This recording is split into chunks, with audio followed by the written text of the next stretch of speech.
Ma hukmul isti'adzati bi ghairillahi? Apa hukum meminta perlindungan dengan kepada selain Allah? Apa hukum meminta perlindungan kepada selain Allah? Ini penting banget ini, dan saya baru dapatkan perincian ini dalam kitab Tamhid itu, dalam kitab Tamhid, walaupun panjang dan lebar, tapi itu intinya di sini. Masya Allah, ini bagus dalam takkid kaidah dalam menentukan sebuah hukum. Baik, al-isti'adzah, minta perlindungan, fiha, di dalamnya lihat ada amalun zahir dan ada amalun batin. Kita ini meminta perlindungan kepada selain Allah itu ada dua, ada amalun zahir dan ada amalun batin. Ini hukum memiliki hukum sendiri-sendiri. Kayak gimana, lihat. Fal amalun zahir, maka amalan yang zahir kayak apa itu? Ka'ayyatlubal ismata, semisal dia meminta ismah, penjagaan, min hadzal bashar, dari manusia ini. Saya bilang, Mas, saya minta tolong jagalah saya dari si A. Maka ketika dia meminta tolong kepada si A, hadza amalun zahir, zahirnya, badannya, mulutnya, dia meminta tolong kepada dia. Fal amalul batin, lihat ada amalun batin di sini. Apa itu? Tawajjuhul qalbi, mengarahnya hati, hajatahu, kebutuhannya, waqtirarahu, dan keterpaksaannya, ila hadzal musta'adzibi, kepada orang yang dimintai tolong, wa tafwidil amri najati ilai, dan menyerahkan perkara keselamatannya kepadanya. Nah, ini lihat, di situ ada amrul batin. Apa amrul batin? Di saat tawajjuhul qalbi hajatahu, di saat hati ini menyerahkan kebutuhannya, memasrahkan kebutuhannya, dan memasrahkan ittirarahu, keterpaksaannya. Hati ini memasrahkan kepada dia. Hati memasrahkan kepada orang yang kita mintai tolong, bahkan menyerahkan perkara keselamatannya kepadanya. Jelas? Kalau andai kata ada isti'adzah berbentuk dari dua macam ini, maka jelas Anda hukum itu syirik. Maka lihat, fa in kanatil isti'adzatu, kalau andai kata isti'adzah ini tajma'u hadzaini, mengumpulkan dua perkara tadi, mengumpulkan amalun zahir dan mengumpulkan amalun batin, fayasihu ayyuqala, maka benarlah bisa dikatakan innal isti'adzata la tasluhu illa lillah, isti'adzah yang demikian ini enggak layak kecuali hanya untuk Allah. Ternyata antum palingkan kepada selain Allah, maka itu namanya syirik besar. Jelas ya kan? Keselamatan kita itu hati kita, keselamatan kita siapa yang punya? Allah. Siapa yang menyelamatkan kita? Allah. Allah yang menyelamatkan kita, bukan dia. Anda kok sampai menyerahkan hidupmu dan matimu kepada dia, sampai Anda pasrah bongkotan ya, pasrah banget gitu kan kepada dia, sampai hidup matimu kamu pasrahkan kepada dia. Dan itu hatimu loh ya, bukan dohir loh, itu hatimu, hati kamu. Berarti ini ya kan, ini nggak mungkin hanya kecuali kepada Allah ini. Kalau antum kepada Allah itu bukan selayaknya begitu. Kalau sampai yang kayak gini ini, maka Anda jatuh pada syirik besar. Nah, baik, selanjutnya, fa in qasada, dan jikalau dia berniat bil isti'adzati, dengan meminta perlindungan, berniat amal zahira faqat, amal secara zahir saja, maka fayajuzu, maka boleh ayatawajjaha, kamu arahkan biha dengan isti'adzah tadi ilal makhluki, kepada makhluk.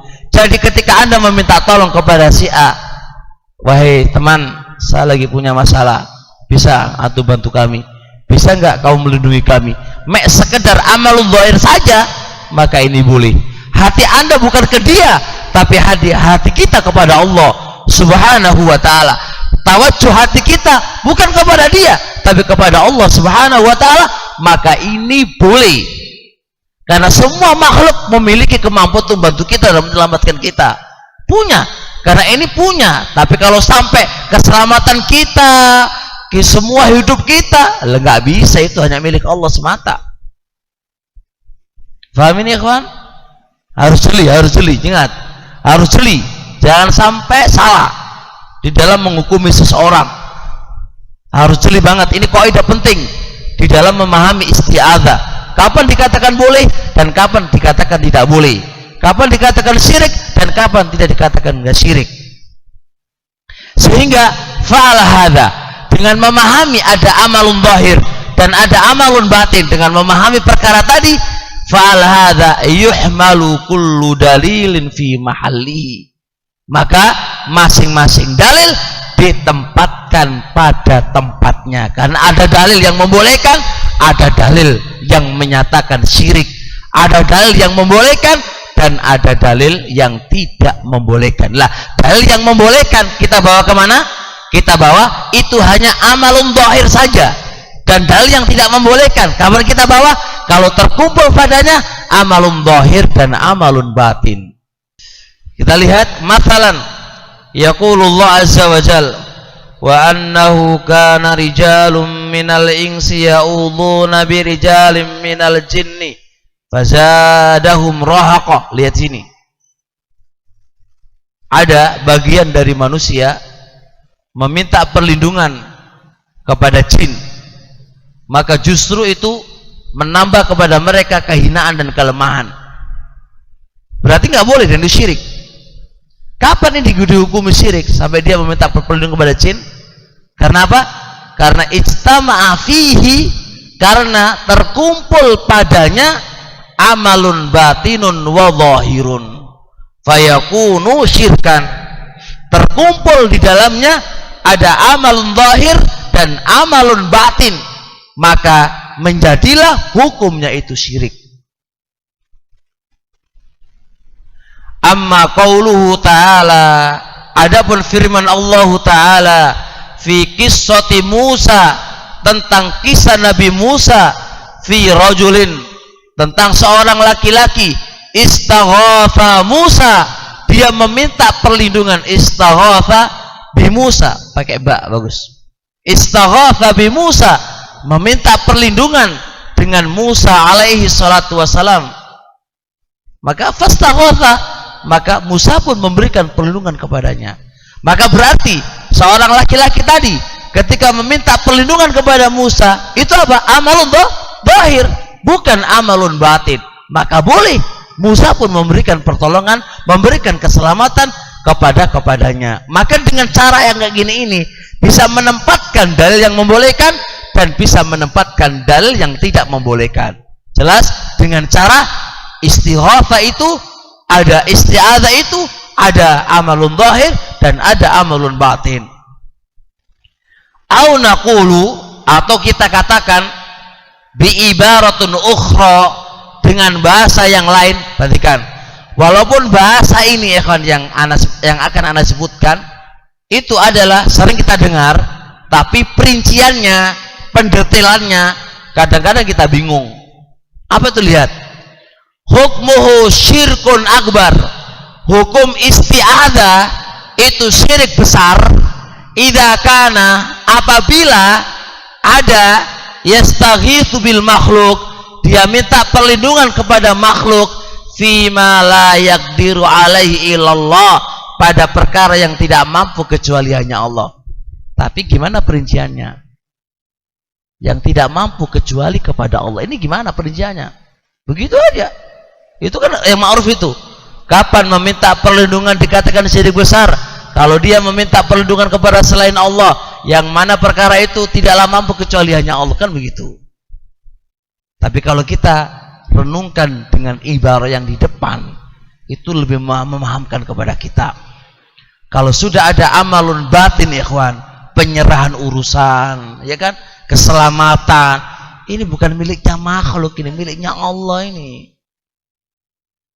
Paham insyaallah?